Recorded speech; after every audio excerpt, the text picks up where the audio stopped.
Welcome back to Side Quests, episode 43, Final Fantasy VII 27. This time we've got the recording started. Welcome back, Mr. Wesley Schantz. Good to have you here.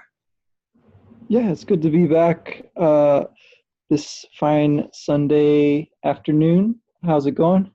It's going well. It is a fine day. It's a little cloudy out here. I haven't had a chance to be outside very much today, which I'm pretty irritated about for many reasons, as you know from the pre-show. In any case, we need to talk Final Fantasy while we're here today. I haven't had any chance either to play the game at all because of the ebb and flow of life, as we should say. And so I find myself at the beginning of Disc 3 sitting with nostalgia and not moving forward like Odysseus at Ogygia, with crying on the beach, held back by a woman back from his destiny. And so there it is. And in any case, I'm not like him in every respect, except for the fact that I'm not moving forward. Though that should be happening again soon, maybe even after this podcast. Mm-hmm. And so, well, yeah, go on.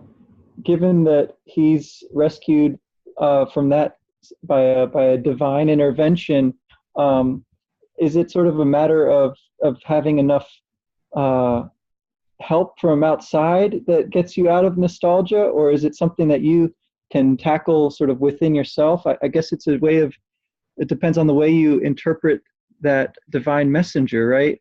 What do you think it is? Is it a matter of getting access to some new information that's coming in from outside, or is it a matter of reconfiguring what's already in you to sort of get you moving again past nostalgia? Yeah, that's an interesting question, because when I teach the Odyssey, I essentially teach the Olympian gods are representations of the divine order, and that Athena is the sort of fleeting mental capacity of a human, and that's why she loves Odysseus, because what that means is that he is the person that uses his mind most. And in fact, at the end of Book 13, and this is all throughout the Odyssey, that he is the person who is awake and conscious. And in fact, when he is literally not conscious, that is generally when bad things happen, particularly with the Iola's Bag of Winds episode and the Eurylochus convincing men to eat the kettle of the sun episode. Both times he's asleep. He's also asleep when he takes a Phaeacian ship back to Ithaca, interestingly enough. And when he wakes up, he doesn't recognize his surroundings. But two things that Athena says to him are, you are the best storyteller that exists, and both of us know sharp practice, and it is because you keep your head that I love you so much, which means that, I suggest that she, like Beatrice to Dante, is his mind, and is the mind in man, and is the mind that all men have access to insofar as they are willing to use it in order to understand the situation. And so she is the one who parlays with Zeus and has Zeus send Hermes down, who has a significant role in the Odyssey. Hermes is also the, I believe, great-grandfather on the side, on Penelope, or excuse me, on Anticlea's side, on the mother's side of Odysseus's parentage. His grandfather, Autolycus, I believe, is the son of Hermes, and that's why he has a great thieving, conniving ability. And so the idea could be that this hermetic symbol is a thought sent down by the mind that just occurs to Odysseus. And so whether it is an external event or an internal event, I imagine is less important than whether one gets the appropriate message from the moment. And so, let me just pivot very quickly, because I think that is my answer to what you just said there. But in this moment of ending, just because we lost so much of our recording last time, and we talked a little bit about beginnings and endings, I'm already starting to realize everything I've lost in playing through this game so quickly, and frankly, in such a utilitarian way. I've spent very little time exploring and really just loving the game. Each time I've played it, I've been on the clock. I've only had something like an hour to play it, and which is, not enough time to really lose yourself or immerse yourself in an environment. And though, of course, I make the pragmatic claim that as an adult now I have many responsibilities, which is true. Also, of course, being a full-time teacher. But I do feel like I've been missing out the entire time, and coming to the end, it's really become clearer. Instead of being able to sort of use the game and my various duties as an excuse for what I've been missing all along, I'm now confronted with sort of nostalgic feelings about talking to Vince at the beginning of this game, just even the music in Midgar when you're first there, and just sort of the coming to first explore a new world. And it's like I find myself wanting to play through the game again. Do you have any feelings like that? You've played the game a little bit differently from me. I know that you've definitely been getting a little more out of it and into it. I still haven't even raced any chocobos. You have golden chocobos and Knights of the Round. You're far more accomplished than I am. Well, I mean, if that's the measure of accomplishment, I guess we'd have to say that Vince far outstripped both of us, because I think the point at which he kind of quit talking about the game was the point at which he got so sucked into racing chocobos and mastering his all materia and selling that for buku bucks. So I don't know about all that, but yeah, I feel the same way, that nostalgia for the game has an interesting kind of combination or dual nature to it, where on the one hand, it's nostalgia for something that you're familiar with, right? Like the beginning of the game, which is so memorable and so powerful and moving. On the other hand, it's also kind of this placeholder for something that you don't know quite what it is, but you have this kind of intimation. But maybe it's something that you missed out on, right? That sense of having missed out on something which is receding even as you reach for it, whether it be in the past, whether it be in some kind of numinous sphere to which art and play seem to give us access at times.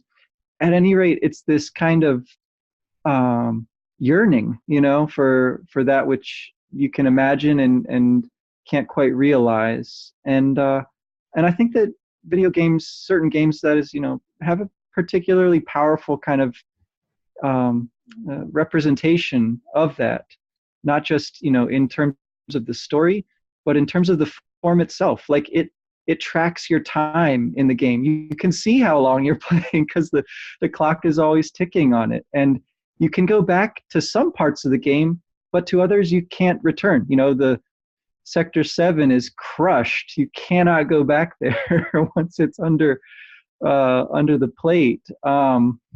And you physically change discs at certain points. Things that you could do on disc 1 you can't do on disc 2, and things you could do on disc 2 you can't do on disc 3. So there's this kind of finality to things, belied by the fact you can always reset the game, you can always start a new game, and it's just not going to be quite the same, right? Because you're not quite the same person you were. You had different experiences both in and outside the game. But it's a really interesting thing to have gotten to experience this with you and Vince while he was with us, to get to talk it through again. I think it's very valuable, and people who do like these games a lot, I think, can get a lot out of, listening back to some of these conversations, like as they're playing again, or, just musing on things. I do hope that someone out there is getting something out of this, but at any rate, I feel that I have. So thanks again. Absolutely, and thank you to you. And just something we focused on last time that I think was lost to the nether regions of not recording while we were speaking to each other was sort of the difference between going point by point and activity by activity and goal by goal in the game, and also sort of immersing oneself in the world and just enjoying being the character that you are, Cloud, in the team you have, and interacting with them. And even though, they have sort of fixed responses and the world is far more simple than the actual world, that seems to be part of the appeal. Because the world is simpler and people play their roles fairly, straightforwardly and perfectly, though, of course, we've found dark backstories to almost every single character at this point, including our own. There's something about just being in the video game world, the simulated world, that is, I don't know. It is itself an answer to nostalgia. It is itself like a home, or like a fairy tale home, like a perfect home. I would hesitate to call it a gingerbread home. I think for some people who become addicted or fetishize a game, it can very much be a gingerbread home, because of course they're losing their time and their potential while they, spend all their time playing games and not doing other things. There's an opportunity cost associated with the act of playing a video game. But on the other hand, there is something beautiful, and I struggle for the word actually. There is something alluring about a video game. And I question whether it is necessarily a siren-like or Lotus Eater-like or fetishizing activity by necessity. I think that is what it is when it is negative. But there is a joy that I get in being in the Final Fantasy world. Sort of like this most recent HBO show, Westworld, where the sort of main antagonist Black Hat character wants to, and his name was originally William, for those of you who've seen through the second season. What he loves about Westworld is that everything is meaningful and that there is narrative tied to each moment in that, unlike in what he calls the real world. And so I guess what I'm circling around is a question here is, is that part of what you appreciate about being in this game, even when you're not necessarily pursuing a narrative? Unlike with the person we spoke to last week, Dr. Howerlock, like PowerVac, he was talking about like in the Bethesda games, like the Elder Scrolls games, which are just open world, and you can walk around and enjoy that. And I recall enjoying that too. But part of the sort of more particular RPG drama that Square puts out is that most of the time you're doing something, and not quite to the extent that you have in, say, Majora's Mask, Link, or Zelda, where you actually are on the clock. You do have a clock ticking off here, but if it takes you 7 days to do whatever, it doesn't matter. Meteor won't hit. That's not how this game works. But do you just enjoy being in the game and being with the characters, even though now as an adult you understand that, of course, they're like characters who have dialogue written for them by other people? Or is that a reductive way of seeing them? And is there more to the game than simply getting sort of like those dopamine hits from completing tasks? Yeah, I think so. I think there is something to be said for just experiencing the game world and, the simple kind of procedures of interacting and interfacing with it. Flying around in the airship or running around on a chocobo or whatever it might be on the world map in particular is just really satisfying somehow. The part of that is the music, which is always kind of there in the background. Yes. As accompaniment and as kind of this mood that it shapes for you. Part of that obviously is like sense memories of doing this, 10 and 20 years ago or whatever it was, when, you're a younger person yourself, right? So it sort of takes you back to that world in a sense.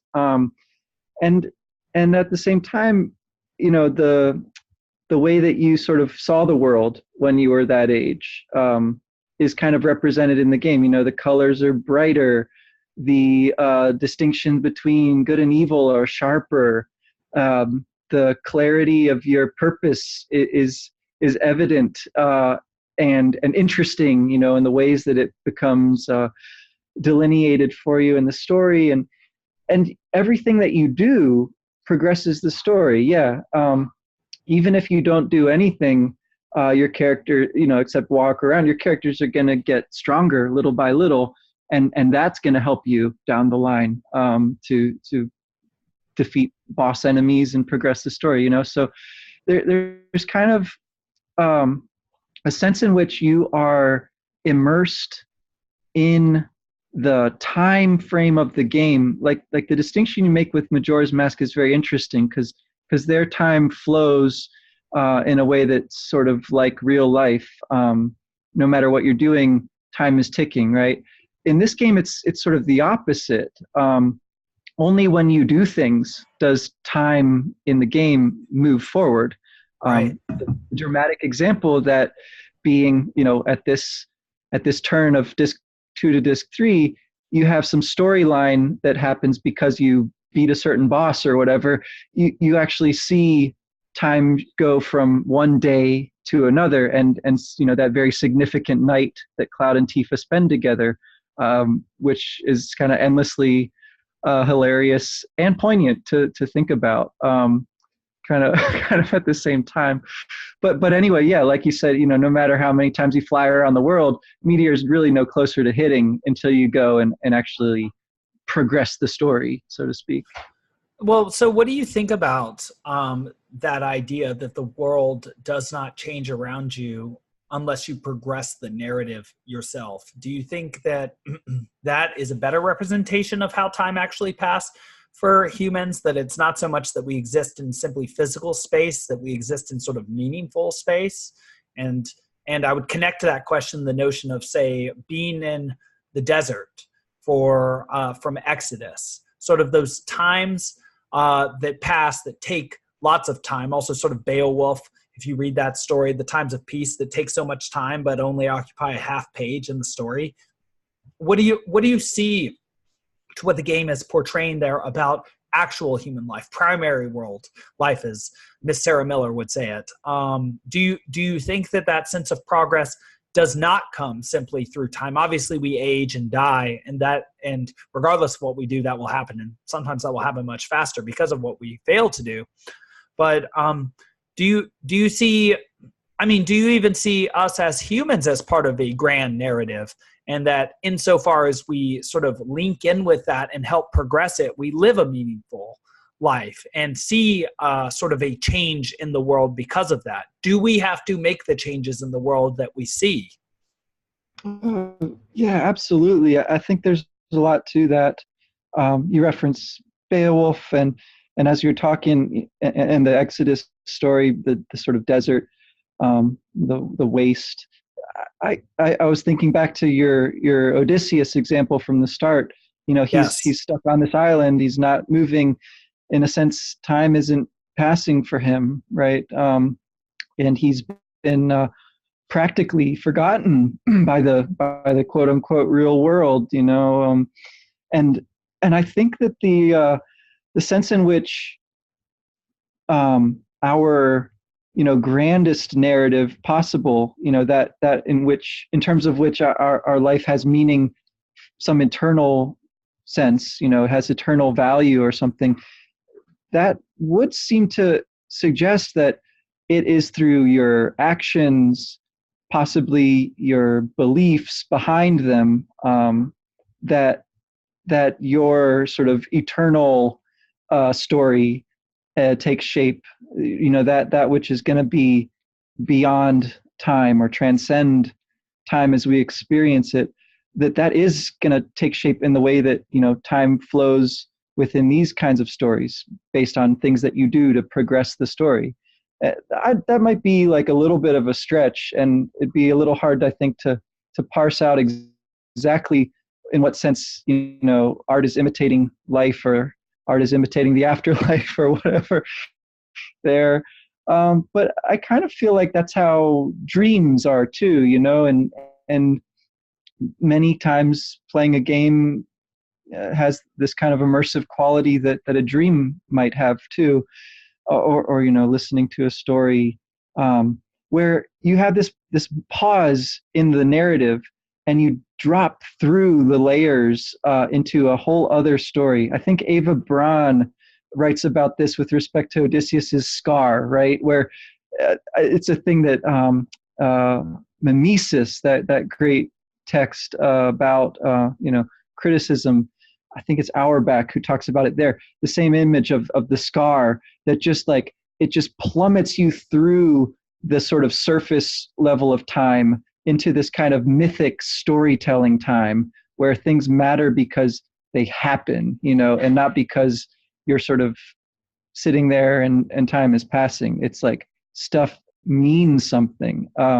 That seems to be the power of art and poetry and dreams and religions too. So what do you see as the relationship between meaning and narrative then? Is it sort of like how notes take on importance in a measure and how they relate to each other and what the fullness of the composition sounds like with them all placed together, all the notes and all the measures, of course? What do you see the connection between meaning and narrative as? I think that's a good example to give there, because music insofar as it is sounds, air moving against our eardrums. It doesn't seem to have meaning the way that a story or a play, a drama, has meaning, where it's articulated in speech, right? And yet our experience of it is that it definitely does mean something. And so it must have something to do with relationships, with relations between things and between them and us, sort of our perception of them, our imputation of significance to things, seems to matter quite a bit in this whole discussion. I do think that the music combined with the story, combined with us as the player, that whole relation among those things is a big part of what contributes to making video games such interesting carriers or sort of generators or whatever, reflectors of meaning, because they do sort of multiply these various relationships, and you get to see some interesting things happen where two people can play the same game and one of them can get a totally different kind of experience out of it than the other. And the same thing happens to an extent with music or other kinds of art, right? Where one person really loves one kind of music and another person can't stand it, and it does nothing for them. It doesn't speak to them, as we say. So yeah, I do think that all sorts of relationships, our sort of standpoint with respect to things, matters a great deal. That goes to sort of history as well, right? Like what we sort of know of history and where we are in history is going to impact us quite a bit as we approach books. And not to say that it determines it, but it does have an effect on it. Well, so that makes me sort of want to tether back to the point I made about sort of enjoying the experience of being in a simplified or meaningful world. Is that what we love about side quests? And why is it that we do side quests? Because obviously there's no economic value to it. There is an economic value within the microcosm of the game itself. Like you might get some new material or experience or acquire a new character.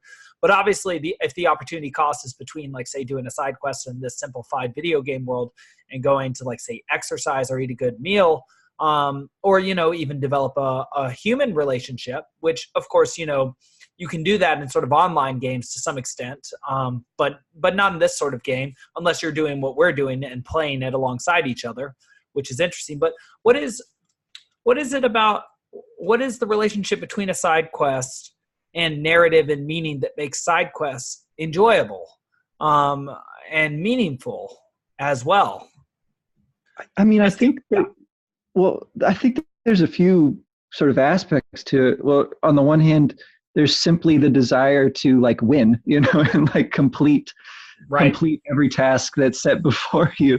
And that's pretty powerful for particularly for some people. I wasn't always a big completionist, but I was always the kind of person who wanted to know more of the story. And I think that's something that side quests also do. They sketch in more of that sort of overt narrative and make it more complicated and make it more nuanced and interesting. And that was always sort of irresistible to me, as somebody who just loved to kind of dig into the characters and the stories, and and that was kind of how I approached video games. But on the other hand, side quests are just like, there's also that element of just like, what's going to happen next? They're sort of like loosely connected to the rest of the game, but you sort of never know what else could be there, like what could appear over the next horizon. There's this kind of novelty to it, which is pretty fascinating. So the kind of person who likes completing things, the kind of person who likes stories, the kind of person who likes novelty, they sort of have a lot of different ways in which they can appeal. I think, they also just they do have a kind of economic value, so to speak, because they lengthen or they extend the life of the game itself, right? The time you're going to spend playing it, the likelihood that you're going to go and talk to somebody else about it and try to figure something out, and that's always good for the game developer. So there's that. And I do certainly have that feeling now that you've completed the 2 side quests that I need to complete before the next our next side quests here. The defeat of Ultimate Weapon, and I believe one other one. I'm not sure what it revolved around, but I look forward to asking you about that. But there, it is as if I am using the side quest now, and this is what I did when I first played the game. I made it all the way to Disc 3, and then I thought, oh my goodness, there's so many things left to do that I haven't done. And I want to make sure that I crush Sephiroth because I have a personal sort of vendetta, not only in the game, but also I was so inspired or awestruck by him outside of the game that I really wanted my character to destroy him.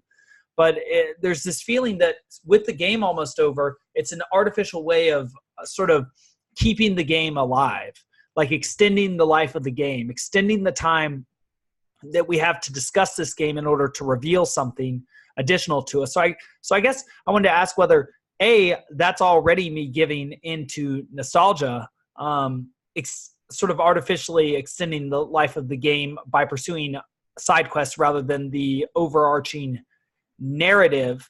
But also, what is it that you think makes us interested in non-real fictional characters, so much so, or in a non-real fictional world like the world that I believe doesn't even have a name, though usually it's called Gaia in Final Fantasy worlds. There's Gaia versus Terra in Final Fantasy IX. I think in some of the earlier ones, I think Final Fantasy VI names the world Gaia as well, which is of course from the Greek Gaia, which means earth, and is the original consort to Uranus, heaven, the father of Kronos, who is himself father of Zeus. But is it something about the game? Is it something about us that makes us want this sort of artificial gold? Is it fool's gold, or is it golden information about reality that we are deciphering from a secondary world, or information about ourselves that we get from these artificial or fictional characters? I guess I'm trying to really dig deep into what is it about stories about things we know do not have direct correlates in the world that makes them interesting to us, or is there, but it's different from, say, a non-fictional work? So I think there is a kind of alchemy there, and this thing which on the one hand is just a made up sort of fiction. On the other hand, when you sort of invest it with time and attention, can take on an actual kind of importance, because it does sort of convey a lot of mythic material in a fun and compelling way. It brings new life to really old and maybe sort of archaic, right, themes.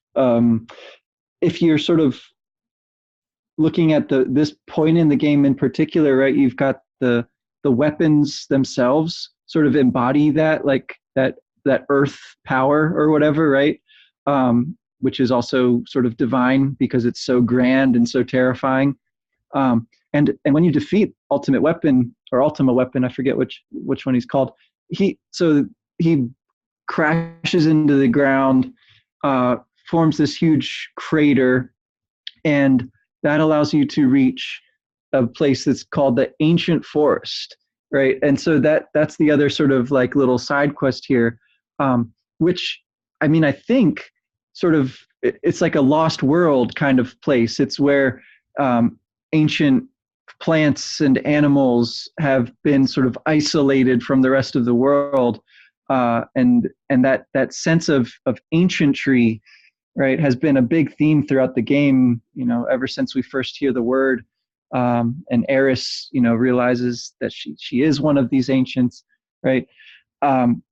That sort of like gets this little echo here in the story. So like on the one hand, it's just a way to get Cloud's ultimate weapon and to find another cool triple materia growth weapon in there and some other good armor and materia and stuff.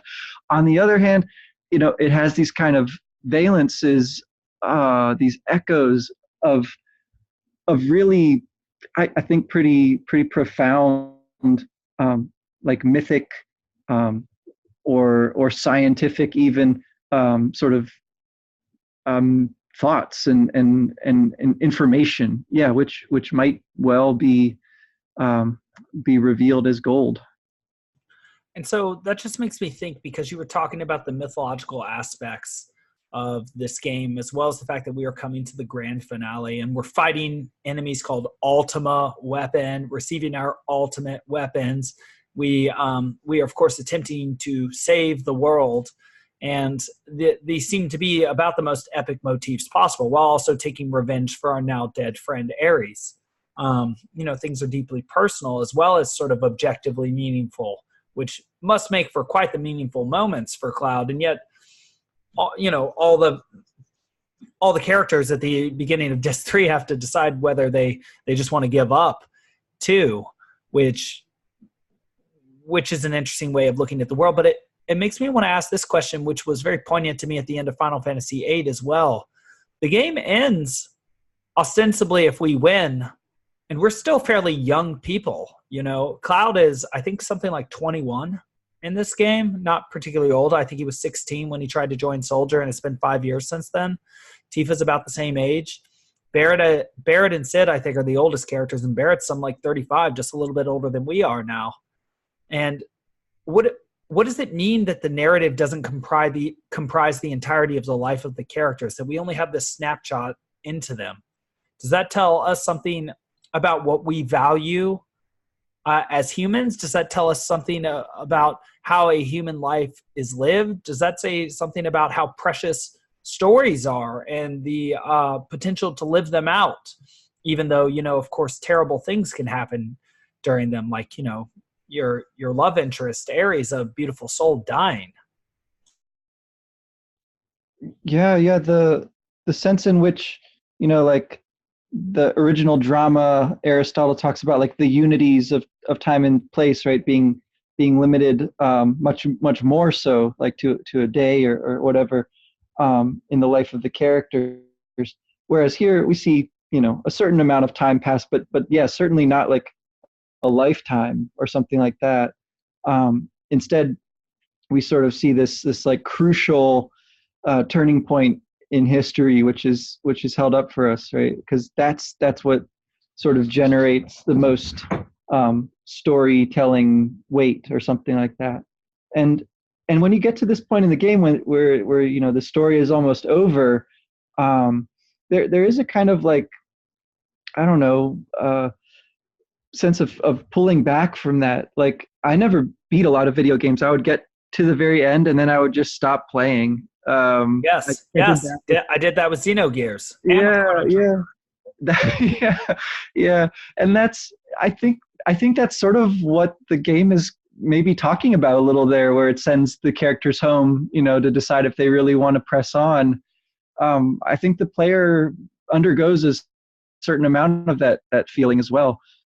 And to some extent, like, we in our lifetimes, I think there are sort of critical moments which stand out a lot more, which are more story-like or more charged with a sort of sense of narrative weight or something like that.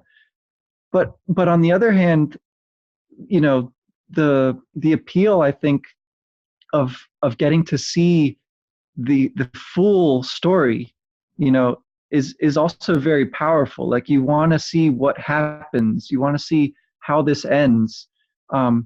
You don't mind so much if you don't see, the character's full lifetime pass before you, because what you're seeing is, the life of the story instead. And it's sort of, I think its completion is going to be really important for like setting the boundaries, right? Like, you have to have boundaries and rules in any game, right? Well, this is like the end of the story sets the boundaries to the kinds of thing that story is concerned with, because you can't. I think you can't just lob everything together, and that might be part of why we play them. We never get to see ourselves or our full life in one coherent like synoptic view, right? Because we're sort of stuck in it. But with the story, with the game, whatever, we can see it whole if we get to the end. Okay, well then that makes me want to ask probably my biggest question here, which is what is the problem with artificially extending the game on in order to sort of cling on to something that one loves without letting it end, like somebody who's unwilling to break up at the end of a relationship or to let go at the end of a university career. I mean, I did myself get excused from university in my junior year for some time.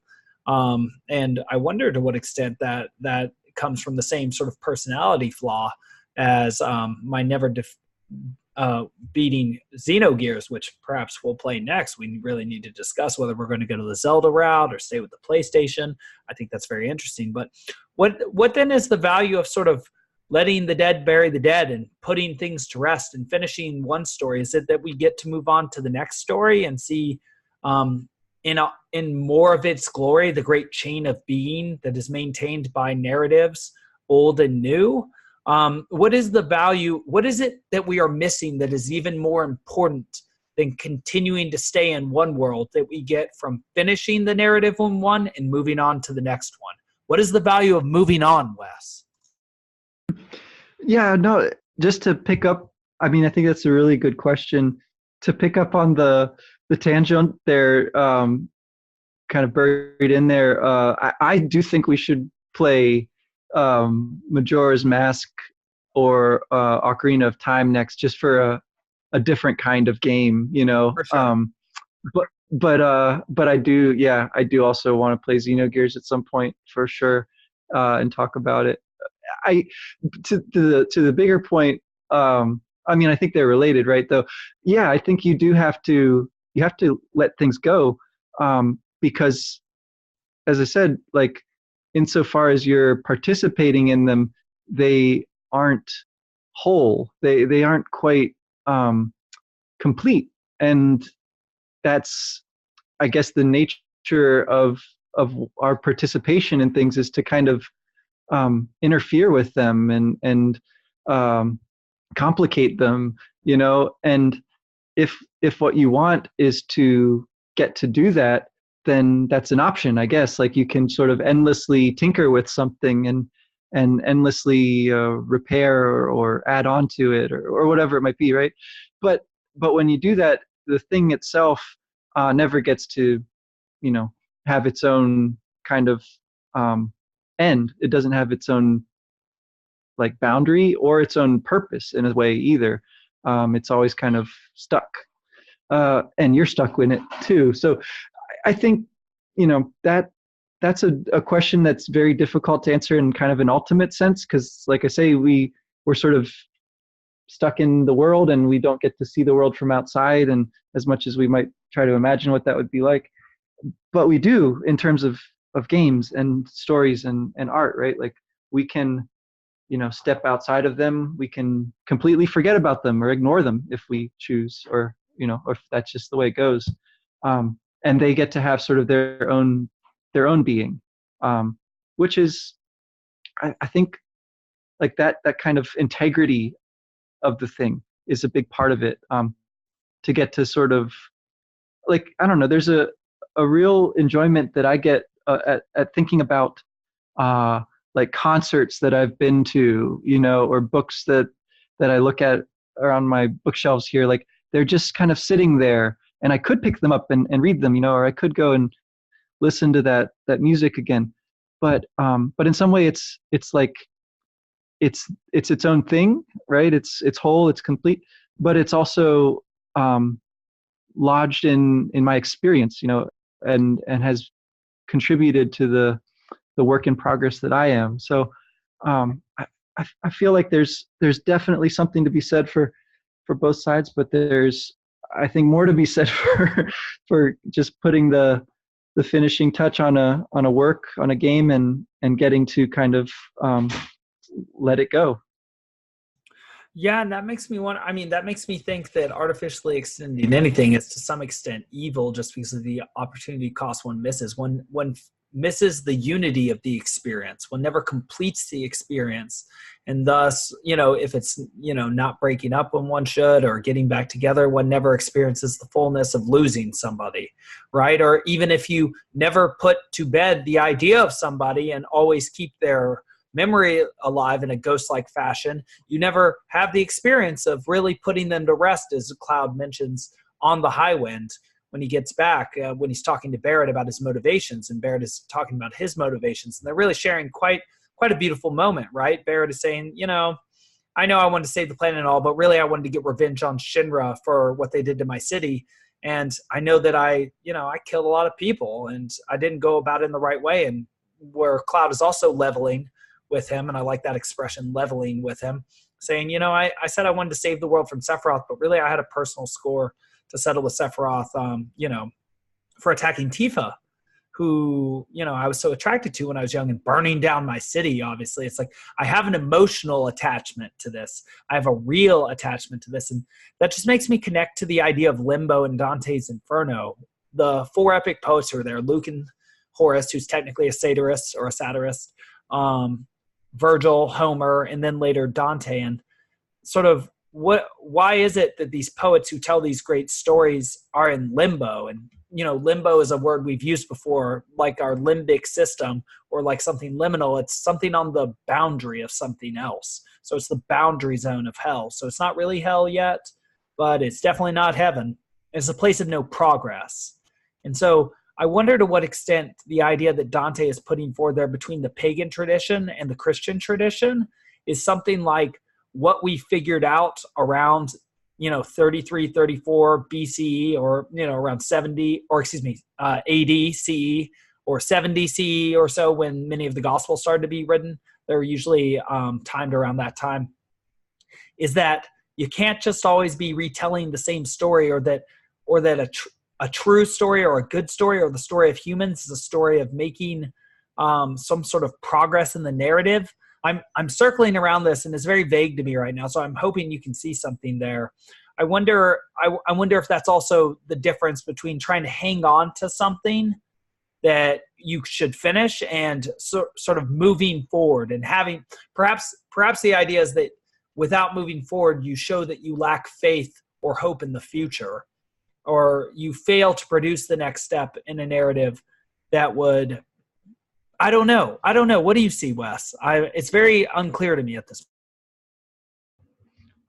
Yeah, I think the example of the kind of formulation or whatever of the Gospels as like coherent texts is a really interesting one. Presumably those stories were being passed around as oral accounts for many years. Presumably they shifted around a bit. They accrued certain things. They might have even lost certain things. Who knows? But like then that text gets kind of written down at a certain point and finished, right, and codified.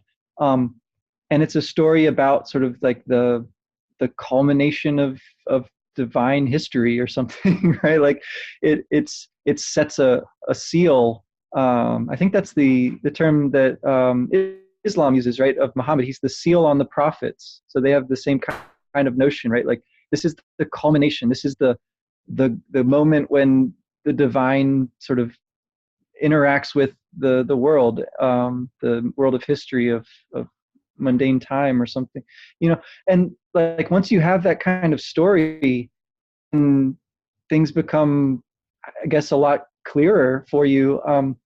For us as people, thousands of years later, things are a little more complicated again, right? History has kept going on, and the end doesn't seem to be in sight.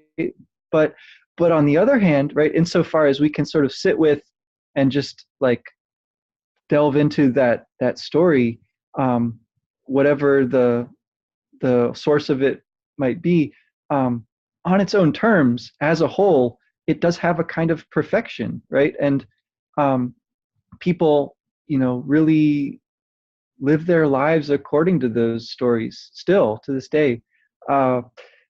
There's obviously a lot of negative consequences that go with like a dogmatic interpretation of certain stories or of history itself or whatever. There's endless ways that can go wrong, but there's also at least some possibility that it can go right. To sort of stake yourself on your name or your life on a truth that you say is like definitely true. There's incredible good that can come from that too. That that's a hard thing to connect back to this video game maybe, but it does seem like the game is reaching for something like that, some sense of grandeur and of importance and significance. Like, we'll have to see. I know this was one of your big questions, like how the game is going to live up to the epic tradition and all this mythological and religious kind of weight that it's kind of putting on itself. But I think we're getting within sight of that end here. Yeah, and I think a thought that occurred to me while you were speaking is that, a story can't be all things at all times. It can only, insofar as it's a good story, and this is again an Aristotelian point, is it makes a coherent point. I forget whether he says that specifically about epic, which or drama. I think he says that about drama because epic is by its nature rather episodic.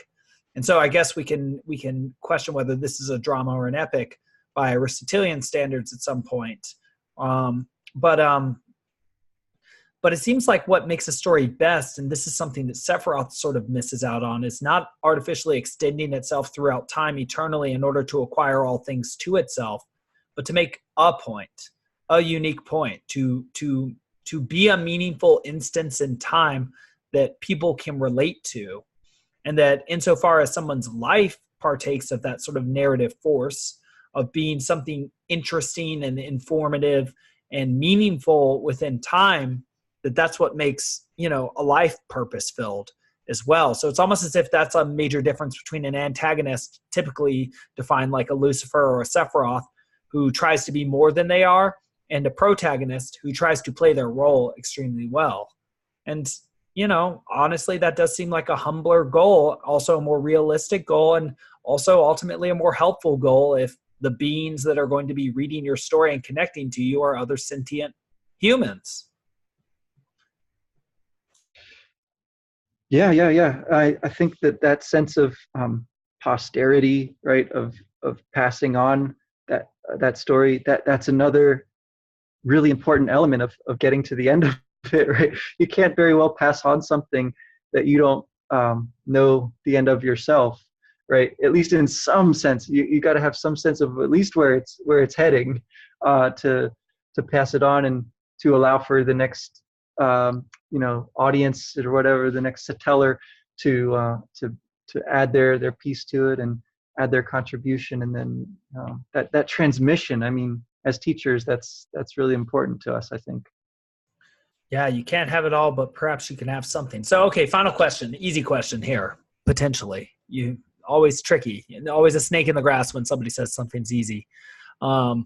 Majora's Mask or Ocarina of Time, and why?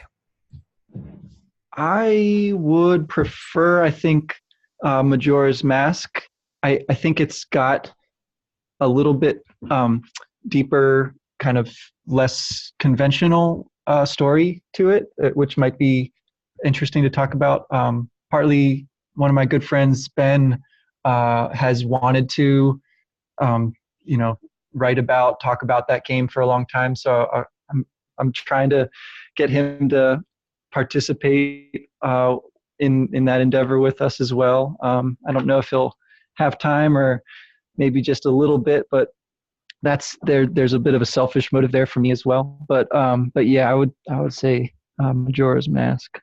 It also thematically connects very well to Final Fantasy VII. I mean, it too does have a giant meteor in the sky that's going to come down and kill everybody that we have to save everybody from, though with that different mode of playing that you mentioned. So it's like we've got to keep saving the world, Wes. Somebody's got to. Yes, we sure do, and we all do. That is everybody's job these days. Right. Well, I think that's about good from me on my end. What would you like to do by next time? Should we get into the Northern Crater?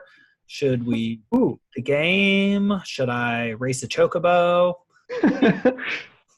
I don't know. I mean, see what you get around to doing. I know you're busy and have a lot of stuff going on, but like, I think some of the side quests would be fun to do. At least give it one more week here, and then maybe after that we can see about going on into the Northern Crater and the final boss battles and whatnot. Okay, well, that is the name of the show. That is the name of the segment, and so that should be the name of the game. That should be what I pursue coming up here. So I'm looking forward to that. I think I'll at least beat that ultimate weapon, whatever he's called. Go into that ancient forest and then see if I have time to go into yet another crater and meet that angelic Sephiroth one last time. Right on. I'm going to be trying to do some of the battle square. That's the big side quest that's left for me to do. And that one has always been such a frustrating one for me. So I'll see if I can have luck with me on this week. Those elements of chance that get involved there are very frustrating, regardless of how powerful you become. And this time around, I don't even have things like 4 times cut or W summon or Knights of the Round. It's very interesting in some respects how much more I've gotten from this game, bringing so much more to it, and how much less I've involved myself in the game as well. But I suppose I've involved myself in differing ways. Perhaps that's the difference between seminar with young people and seminar with older people. You bring more to the text and thus get more out of it. The more food you bring to the table, the more there's at the table. Yeah. That will be quite the feast then next week. Looking forward to it. I'm already hungry. Same. All right. Thanks again. Thank you. Right.